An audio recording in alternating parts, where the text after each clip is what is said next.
incredible comebacks in NBA Finals history. Welcome to the Sport Passion Podcast. He shoots, he scores! Here is your host, Lars Marendorf. Hello and welcome to the Sports Passion Podcast. This is the first all-English episode of the 2021-2022 season, and I'm happy to welcome back an old friend of the show, I would even call him. It's Arthur Staple, who in the past has covered the Islanders and now has some more responsibility, and he's gonna talk about that. He'll talk about the Rangers, Islanders, what to expect from the teams, what he's seen in the offseason. So a great interview once again with Arthur. And if you want to follow Arthur, who's definitely worth a follow, at Stape Athletic is the Twitter handle. A lot of great stories, as I said, about the Islanders, about the Rangers, about hockey there in general. So at Stape Athletic, follow Arthur Staper, and now hopefully enjoy the interview with him.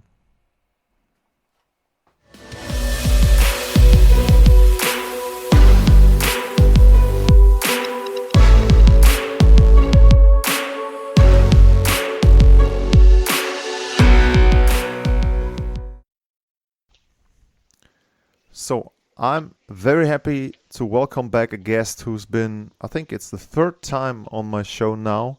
So welcome back, Arthur Staple, to our small little German podcast here. And I really appreciate your time and I really appreciate your infos. And the last time we talked was right after the Anders Lee injury, and you were covering only the Rangers. So now that has changed. So welcome to the show, and maybe you can explain what has changed and also maybe why that has changed. Well, it's good to be back, Lars. Yes, I've done the Islanders for a long time, and pretty much the last 3 or so years at the Athletic since I started with them, it was just Islanders. But within the last few weeks, our Rangers writer, a good friend of mine named Rick Carpinello, decided to retire after 40 plus years of covering hockey.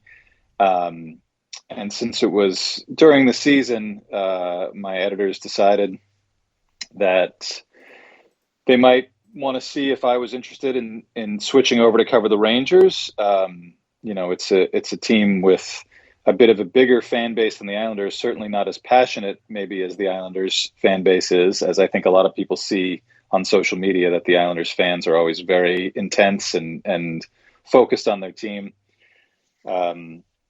But it's just a bit of a different scenario here in New York with those two teams and the Devils as well. And then it kind of changed into a possibility of writing, some on the Rangers and some on the Islanders, and keeping my contacts with the Islanders and writing for that audience, and also trying to develop some new contacts and write about a different team that I hadn't seen up close for a long time. I covered the Rangers many, many years ago at my old place of work, and the team is obviously very different from that was almost 20 years ago. But I am from this area, and I understand the excitement that both teams can generate when they're good, and the Islanders obviously have been good for a few years now. The Rangers are trying to get back to that level after being good for a very long time. So it seemed like a good time to try my hand at doing a little bit of both. Some of the reactions online have not been so great. I think a lot of Islander fans feel the Athletic might be changing some things to focus our coverage away from them, but that is definitely not going to be the case. I think for people who subscribe to our site, they're going to get more coverage of both teams, which I think is going to be better for everyone. Okay, just from the daily work, which would interest me as someone who has been to a couple of training locations there and also covering some teams in Germany. Are you going to both rinks when they have practices, and are you just going to the home games? Because if you would travel with one team, you would miss pretty much the other team's games. How does your daily schedule look like covering the teams right now? Well, Rick Carpinello is still on the clock, I think, until the end of the month. So he's got a few more games to write about. I was at Islanders practice today working on a couple of stories. I was also on the phone talking to some people for some stories about the Rangers. So Okay. it makes it a little bit busier for me, maybe a little harder to keep track. But I think, when I started at the Athletic almost 4 years ago, the purpose of our coverage was not necessarily to cover every minute by minute, update on whether it's a minor injury or a lineup change, but more so to really write in-depth stories on some of the players on the team, some of the ideas that each team is trying to put into practice, and I think that's really what I want to get back to with doing both teams. That there may be some larger stories or deeper features to have the time to do without getting too caught up in who's playing with whom or how each game turns out. There's just a different audience, I think, for us in terms of what we try to develop, and rather than just churning out a few hundred words every day, that really only scratches the surface. And I think that's what I try to keep front of mind as I go into this, that I'm trying to still get the best stories possible. I'll be on the road with the Rangers next week in Western Canada to be around them and see what they're about. And then when I get back, a week or so after that, the Islanders will be opening their new arena, and I'm certainly going to be there for the first couple of games of that, having been around them to see this process get started and finally have the arena be built. So I think it'll be good. I think, the way the pandemic has affected everyone's ability to cover sports, and especially hockey, with Zooms and feeling a little bit distant from the contacts you used to have. As we get back into normal life, I guess, and normal sports writing, I feel like it'll be good to have a hand in both teams and be able to tell good stories about both teams, and that's really what will keep people reading. Yeah, and I mean, that's one thing that I value highly with the Athletic. You mentioned Rick Capanello there. I was just reading an article by Shayna Goldman about the Rangers power play. So you got multiple people covering the New York and metropolitan area teams, guys for the Devils as well. So I think that's great. And as you mentioned, most of this stuff is not what you usually have, but it's more into details and into the stories and into the people. So regarding the two teams, let's start with the Rangers. And I said in my preview, their offseason pretty much started during the end of last year, because after that Tom Wilson game, if you want to call it that, against the Capitals, a lot of things have changed for the Rangers. They changed their GM, their coach. They made a couple of trades and also signing moves to get the team tougher, to bring more of a, I think Messier called it street fight mentality or whatever that is. So far, how have you seen the team changed? Have you seen that they have changed in a way towards being more gritty and being more tougher to play against? Or is it just the beginning of the process and it's still too early to tell if that has really changed right now? It's interesting. I've been able to watch a few of their games in the last couple of weeks, and I see it starting to be that style of not so much intimidation or having that physical presence. It seems to be more about creating an identity for a team where you become a team that's tough to play against. I feel like Ranger fans would never want me to say it, but the way that they want to emulate what the Islanders have done under Barry Trotz is how you want to build your team. I think you become a team that becomes comfortable playing close games, a team that, whether it's your top line of skilled guys or your fourth line of less skilled guys, everybody tries to play the same way. Within this framework of the same system. You don't care too much about running up a score or looking flashy. You really just care about getting points. And the Rangers had that stretch of 4 straight wins on the road, not necessarily against the most formidable opponents in Montreal and Ottawa and Nashville, but a good win over Toronto. But just being able to say we can win a 2-1 game, we can win a 3-2 game. We don't need to try to flash and dash, even though they do have tons of high-end skill. And I think you start to see the beginnings of that they can be comfortable in the close games. They can be able to win when they only score a couple of goals. Their goaltender obviously has been very good, Igor Shesterkin. So I think you're starting to see some of that, and it's going to take some time. I think, the guys like Artemi Panarin and Mika Zibanejad have to become okay with not being in the top 10 in the league in points. You have to make some sacrifices to be able to play that way. And I don't necessarily think it means making sure you start fights and push people after whistles. It's really just about having a core that has some mental toughness and the ability to withstand some adversity, to not get out of your lane or out of your system and try to do too much, which is something that's really hurt them. They were able to be pushed out of the game pretty easily in the last couple of years, and obviously not just the Tom Wilson game, but a couple weeks after that, or a week or so after that, they had the last 2 games of their regular season with the Islanders, and they needed to win those games to keep in the playoff race, and the Islanders humiliated them both nights. Just not, scored early, pushed them around physically, broke their will, and I think those were really kind of the backbreakers for how they wanted to remake their roster.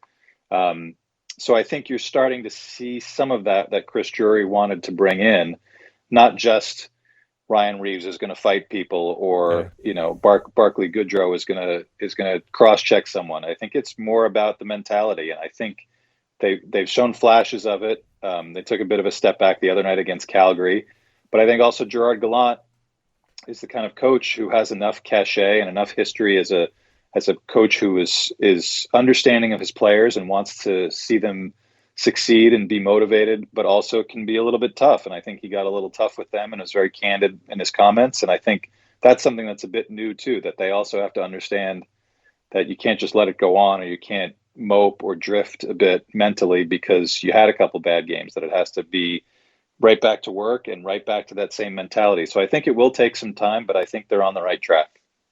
Yeah, and the great thing talking to you is that you pretty much crossed off a lot of my notes for possible questions in that one answer. You mentioned that they have a lot of high-end skill there and talents there. Kaapo Kakko and Alexis Lafreniere are the two that come to mind when people mention young talents at the Rangers. And Lafreniere, I think, has got to a good start this season. Kakko is injured right now. I think he's about to come back maybe the next game.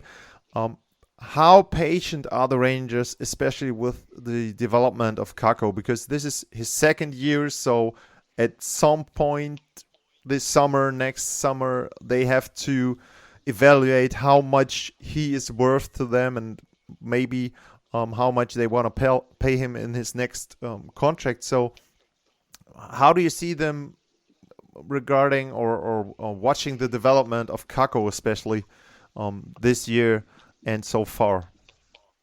It's an interesting one with him. This being the end of his entry-level contract this season, and he really hasn't succeeded in the way that you might have thought, but obviously the team hasn't succeeded in a similar fashion. So, if this is really going to be a breakout year for him, it might actually be a difficult situation for the Rangers, because then you get into an area where they have some other contracts. They have, Adam Fox will be due a new contract next season, and obviously that's going to be top of the line consideration for Chris Drury, and also top dollar because this is the reigning Norris Trophy winner.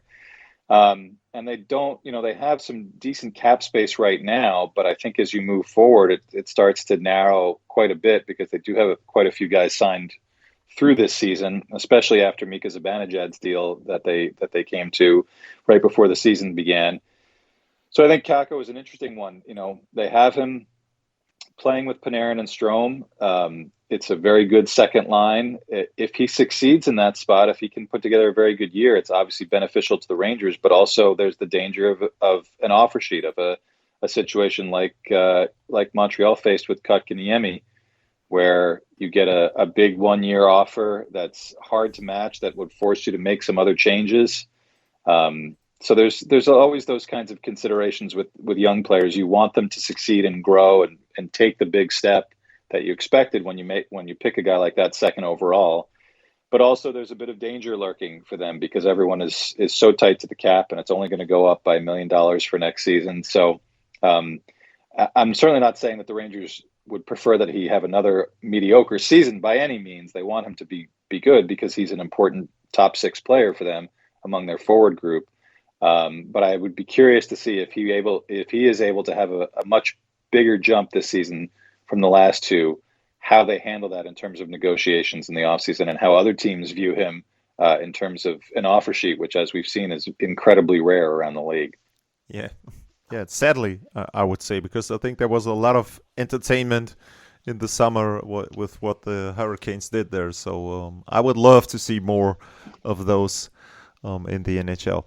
What's interesting to me is that you said that maybe the Rangers try to emulate, in a way, the style and not the style, but the structure maybe that the Islanders have since they got Barry Trotz. And what's interesting to me is that the difference when you look at the money they pay for their players, the Rangers and then the Islanders, I think it looks different to me, because the Rangers are more top heavy to me in their payment. As when you watch that Trouba is earning $8 million, Panarin is earning 11.5, a little bit more than that. And when you watch the Rangers cap roll, they have, I would say, a pretty good structure for most of their good players between 4 and 7 million. And that to me is two concepts. So regarding the offseason from the Islanders, you mentioned that they were pretty successful.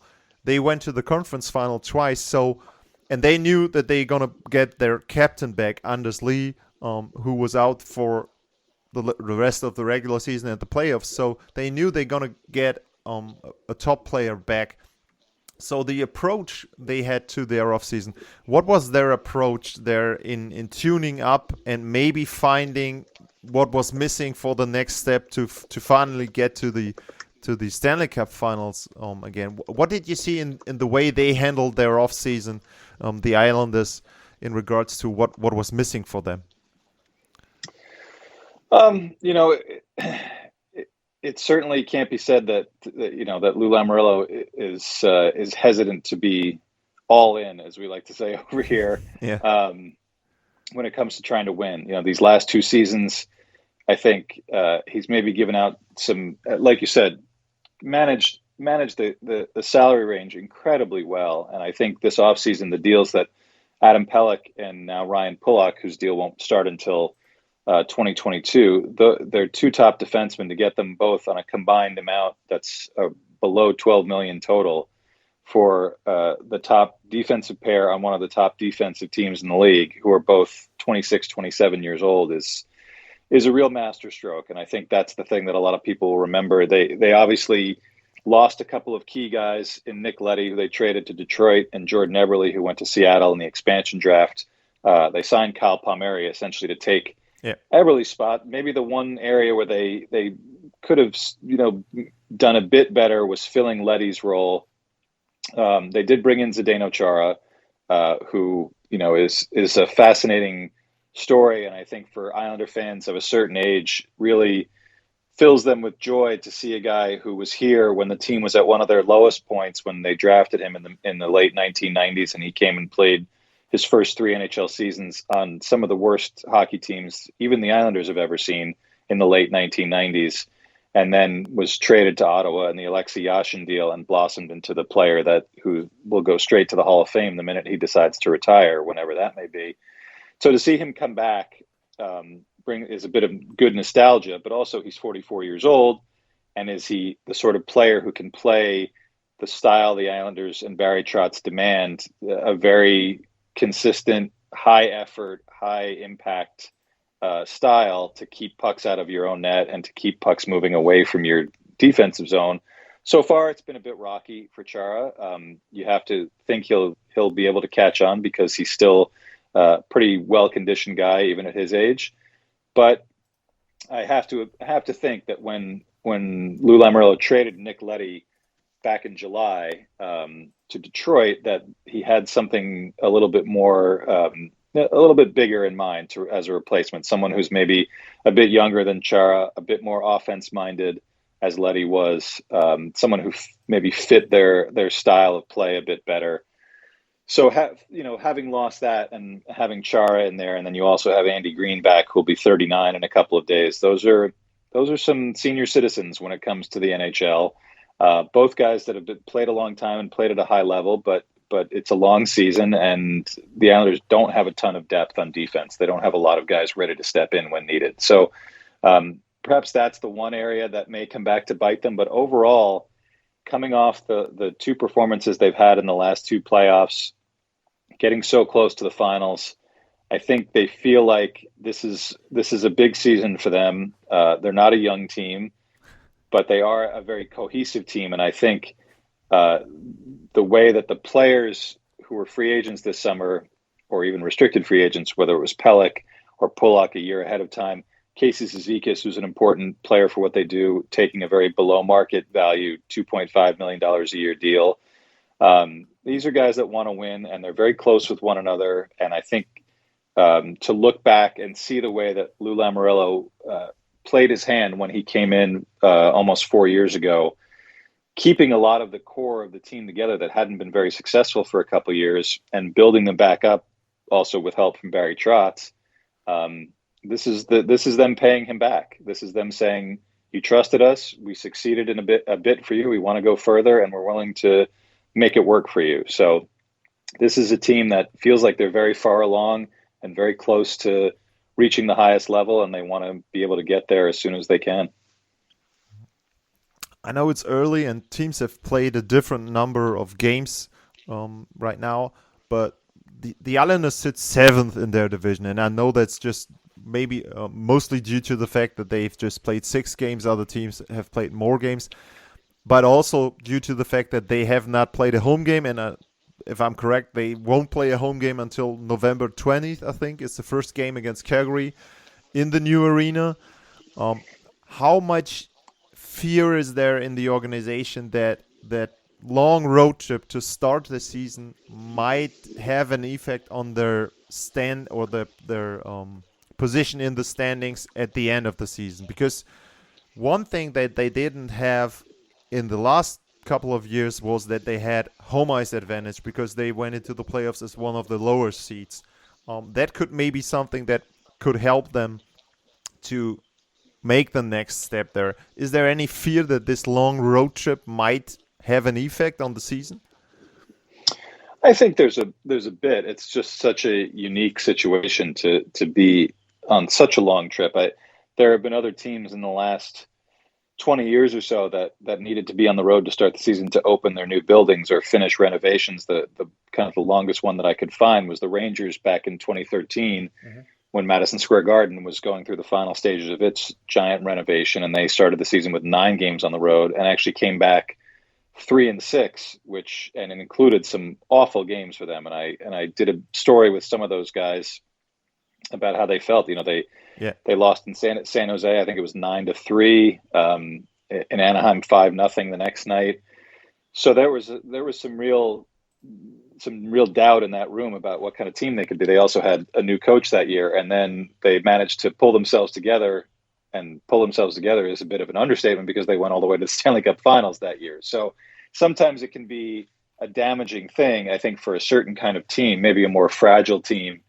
But I think for the Islanders, Cal Clutterbuck kind of summed it up best the other day. He said, we've had a lot of weird the last couple of years. So that this may feel weird, but it's nothing that we really haven't faced before. They spent 6 weeks in the bubble in Toronto and Edmonton in the 2020 playoffs. They went through the very strange season last year, playing in front of no fans for the entire regular season, and then kind of a bit more, and ended up closing out Nassau Coliseum in incredible fashion with Anthony Beauvillier's overtime winner in Game 6 against Tampa in the semifinals.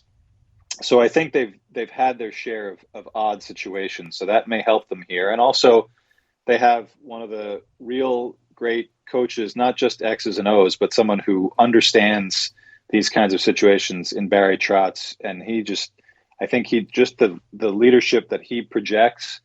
He's very prepared. I'm sure he was thinking about this all summer long, and I think he understands that he has a veteran group, but also has a veteran coaching staff and the sort of mind that can come up with ways to really break it down and not make it feel like it's this giant long thing. Even now, they played their first 6 games all in one spell, came back. They only have 1 game this week. Next week, they go back out for 3. They come back, they go out for 2 more, and then all of a sudden it's done. And I think they've broken it up into enough smaller bites. They came home, had a couple of days off. Guys were with their families.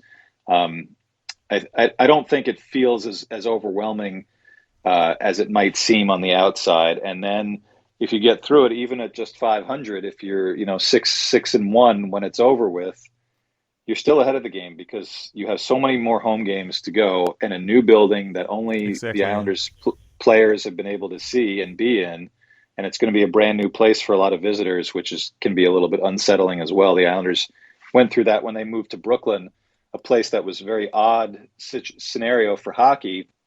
But the Islanders had an exceptional record there because the visitors were the ones that were really, really thrown off by the environment. So this is another new building. It's the Islanders building. These teams are going to be coming in, seeing it for the first time. I think there'll be a lot of advantages for the Islanders if they can get through this with a decent enough record. And even if it's not as decent as they'd like, this is not a team that's really built to panic this early in the season. Yeah, and as I mentioned, they have the knowledge that they can get deep into the playoffs, even if they are the lowest seed and if they are not one of the top seeds in their division. You briefly mentioned, when we talked about the Rangers, you briefly mentioned Igor Shesterkin, and you got Ilya Sorokin on the other side for playing for the Islanders. Has there been any buzz about those 2 Russian goaltenders, both in New York and both playing very good right now to start the season? Is that something that is mentioned there in the news? Not always in tandem, because I think Islander fans and Ranger fans would not be delighted to hear that those 2 are very good friends and have been for a long time. And we're really, the most fascinating part to me is that they were good friends and kind of came up through the Russian system together, but also were on the biggest rival teams in CSKA and SKA for so many years. And now here they are on 2 of the biggest rivals, at least as far as in the United States, as far as hockey is concerned, and very close proximity to one another. It's a tremendous story, and it's, because of the pandemic, it's been hard to dig in on it, but it's definitely one of the things that I want to look into and get a chance to talk to both of them about if it's possible. It's interesting to see. Shesterkin seems like a bit more serious guy than Sorokin. Sorokin, I think, even through the Zooms that we've had with him, and his English has been incredible, considering when he came here, he knew very little and had to spend his whole time in the Toronto bubble 18 months ago, just learning English and practicing and not being able to play. But, he has a real youthful personality. And I think that the Islanders have really embraced him as someone who is just a very happy, he seems like he never has a bad day. And I think that's a quality when a guy like that comes over and has been through, pretty much from day one of the pandemic to now. This is the time that he spent in a country several thousand miles from home and has performed as well as he has. To see him step in when Semyon Varlamov wasn't ready to start the playoffs against Pittsburgh last year or last spring, to see what Sorokin was able to do in that series, I think was really a huge feather in his cap for him and a huge bit of excitement for the fans and even for Lou Lamoriello, because they know that this is a goalie who they will have for a long time and has been able to handle a very strange situation with incredible grace and ease. So that gives them a lot of confidence in a very important position. And as far as Shesterkin goes, he looks very Henrik Lundqvist like. It is a bit of a reminder of how the Rangers were so successful when Lundqvist was at his peak. They played a style that allowed some better chances than you would think for a team that was built that way, but Lundqvist would always shut the door. And Shesterkin certainly did that in their road trip, where he only gave up, I think it was 5 or 6 goals in 4 games, and especially that incredible game in Toronto with the thrilling overtime, where he just seemed to make acrobatic save after acrobatic save. He's a really dynamic player for a goalie, and I think the Rangers, lots of other teams probably feeling very jealous that even in the post-Lundqvist era, the Rangers may have found a goalie that can last them another 10 or 15 years and play at such a high level that Shesterkin is already playing at. So it's a good time to be a fan of both of these teams as far as their goalies are concerned, because these are two guys that have another decade in their prime at least to perhaps be dueling against one another, and hopefully in a playoff series or two if it can work out that way. Well, that could lead to my last question. If you would look out into the season, if you would look out into your glass bowl and say, okay, this is the way I would expect, or maybe I would think the season ends for both teams, where do you see them ending? I had, just to give you my thoughts on them when I did my previews, I had the Islanders winning their division, and I had the Rangers somewhere in the playoff bubble 4 or 5. So maybe regarding the other divisions, maybe they end up in the playoffs. And I have the Islanders as one of the favorites, maybe even to get to the Stanley Cup final, because I think that Tampa is not as good anymore, and a team like Florida might start good, but I don't know how they will play in the playoffs. So what is your outlook for those teams in the rest of the season?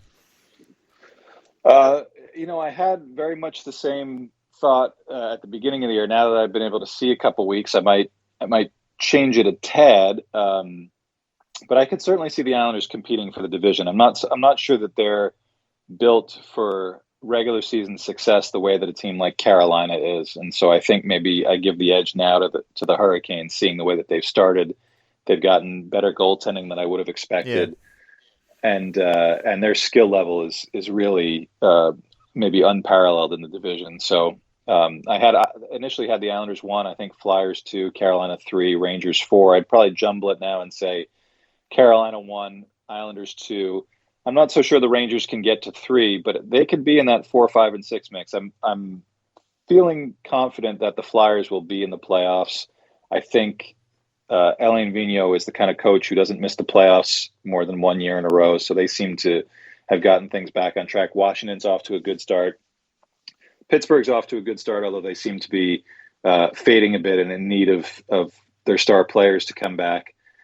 But I think it's the challenge really for the Rangers is to see if they can beat out one of Pittsburgh or Washington and have some staying power.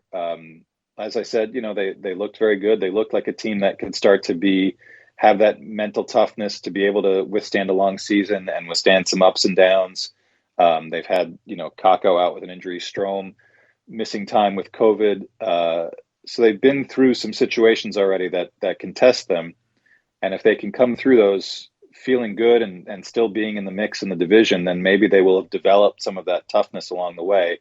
I think it's going to be difficult for them because Washington and Pittsburgh, much like the Islanders, they learned how to win these games and get points to get into the playoffs a long, long time ago. And that's important knowledge to have when you go through an 82 game season. So I think they'll need a bit of luck. The Rangers will to get there. Right now, I'd probably pick them for 5th, and maybe if the other division, like you said, is weaker, that will be good enough. But if it's not, I think the Rangers still can take some heart that there's some progress there because they have started to change kind of their character a bit. And if it doesn't work this season, at least they'll know that they're on the right track. Arthur, as always, thanks a lot for your information, and I hope that it's going to be a great first game at I think it's a UBS Arena at Belmont Park. By the way, how far is that, or how's that different to the Nassau Coliseum from the travel? I think it's closer to the Manhattan area than the Nassau Coliseum from the travel. Yeah, it's about I'd say 15 miles, maybe 10 or so miles further west from Nassau Coliseum, so closer to New York City. It's right on the border of Long Island and Queens. And I think the most important part for people that want to go there that don't, whether living in the city or visitors, is that there is a train stop at UBS Arena, which there never was at Nassau Coliseum. So hopefully that's the problem I had. Yeah. That will be a bigger drawing point for people like yourself to come in and see games. Okay. Arthur, thanks a lot. Always a pleasure. And as I said, I hope for a great first game, and I hope that you can arrange both teams very good during this season. Thanks a lot. Thank you so much, Lars. I appreciate it.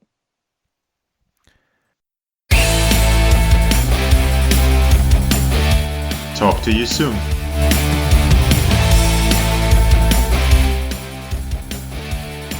Thanks for listening. Bye, guys.